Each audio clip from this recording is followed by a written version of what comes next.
This is a reading, 9th class lesson, A Long Walk to Freedom. Okay, this is about Nelson Mandela.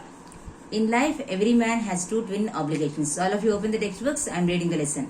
In life, every man has two twin obligations. Obligations to his family, to his parents, and also to his wife and children. And he has an obligation to his people, his community, and his country. He is in a civil and human society. Each man is able to fulfill those obligations according to his own inclinations and abilities. So here obligations means responsibilities. Okay, every person will have two obligations. One is about his family and the other is about the community or towards the country. So whatever work we are doing, that should be useful to the country and also should be useful to the family. But here these two twin obligations can be fulfilled in any country to any man. But here it is not possible. So why it is not possible? Here Nelson Mandela will discuss with us. Okay, now. But in a country like South Africa, it was almost impossible for a man of my birth and color to fulfill both of these obligations. In South Africa, a man of color who attempted to live as a human being was punished and isolated. Because in South Africa, because of his color, dark color, he is not allowed. So the darks will not be allowed. The blacks will not be allowed to do some work for their community or for their country. Okay, so that is not allowed. So that he is feeling very much and he is discussing, he is sharing with us. Now, in South Africa, a man who tried to fulfill his duty to his people was inevitably ripped from his family and his home and was forced to live in a life apart. A twilight existence of secrecy and rebellion. So he will be blamed, he will be charged as a rebellion, and so the person who will do something to his community or to his country, then definitely he will be separated from the family and he will be imprisoned in South Africa. Okay, then he will be ripped off from his family. Then he will be charged as a rebellion.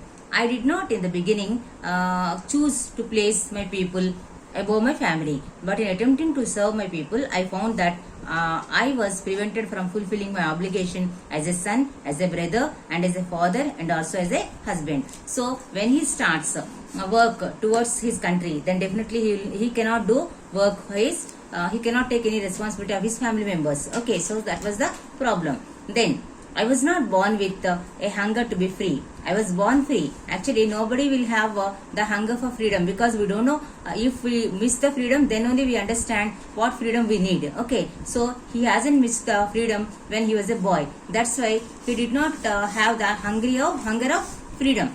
But he was born free. We know that every child will be born as a free bird. Okay, then free in every way that I could know. Free to run in the fields near my mother's hut, free to swim in the clear stream that ran through my village, free to roast maize under the stars and ride the broad backs of slow-moving bulls. So whatever a child of a village will do, like riding on the bulls and also playing under the stars and roasting the maize. Maize means maize, okay, corn. Okay, so running in the village and also swimming in the ponds and all. So all these freedoms a village boy will have. So the same freedom even Mandela also would have in his childhood. As long as I obeyed my father and abided by the customs of my tribe, I was not troubled by the laws of man or God. So actually man has imposed some rules. Okay, so those rules were not there for a child of a boy. Okay. It was only when I began to learn that my boyhood freedom was an illusion, when I discovered as a young man that my freedom had already been taken from me, that I began to hunger for it. Okay, so when he has grown up, when he has become a young man, then he understood that he doesn't have any freedom. When whatever freedom he had in his childhood was an illusion. Okay, at first, as a student, I wanted to freedom only for myself, the transitory freedom of being able to stay out at night, read what I pleaded and go where I chose. Okay, so all these freedoms, like whatever course he wanted to study and where he wanted to go, what he wanted to eat, all these things, that is actually the freedom for young boy. So those freedoms were not there. Okay, even those small freedoms also he could not have. Later, as a young man in Johannesburg, I earned for the basic and honorable freedoms of achieving my potential, of earning my keep, of marrying and having a family. The freedom not to be not to be obstructed in a lawful life. So when he is leading his lawful life, there won't be any obstruction. Then where he got the obstruction, that let us see. But then I slowly saw that not only was I not free, but my brothers, my sisters were not free.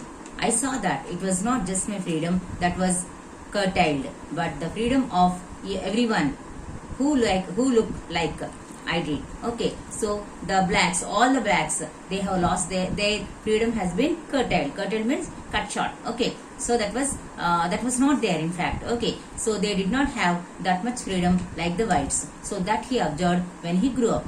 That is when I joined the African National Congress, and that is when the hunger for my own freedom became the greatest hunger for the freedom of my people. So actually that individual hunger has been changed into the broad hunger of freedom. Okay, so because he started thinking of his people's freedom. Okay, it was this desire for the freedom of my people to live their lives with dignity and self-respect that animated my life, that transformed a frightened young man into a bold one, that drove a law-abiding attorney to become a criminal, that turned a family-loving husband into a man without a home, that forced a life-loving man that I could not even enjoy the poor and limited freedom I was allowed when I knew my people were not free. Okay, so actually he was very much happy with his family, and as an attorney, because he was a lawyer. Okay, as an attorney he had some freedom, but he did not think of that. He was bothering about the public freedom. He was bothering about his brothers and sisters of the same creed, same race. That feeling he had much.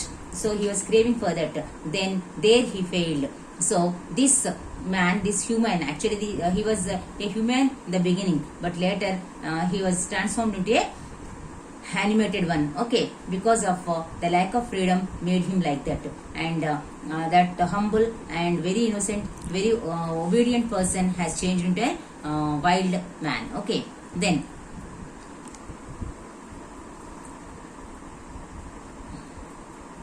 I am no more virtuous or self-sacrificing than the next man, but I found that I could not even enjoy the freedom I was allowed when I knew my people were not free. Freedom is indivisible. The chains on any one of my people were the chains on all of them. The chains on all of my people were the chains on me. I knew that the oppressor must be liberated just as surely as the oppressed. A man who takes away another man's freedom is a prisoner of hatred. He is locked behind the bars of prejudice and narrow-mindedness. I am not truly free if I am thinking away someone else, if I am taking away someone else's freedom, just as surely as I am not free when my freedom is taken away from me. The oppressed and the oppressor alike are robbed of their humanity. So in the last para, he said very clearly that the oppressor and the oppressed. Oppressed means the person who was suffered, and the person who is suffering, who is making someone else to suffer. That is the oppressor. So both the oppressor and oppressed, both are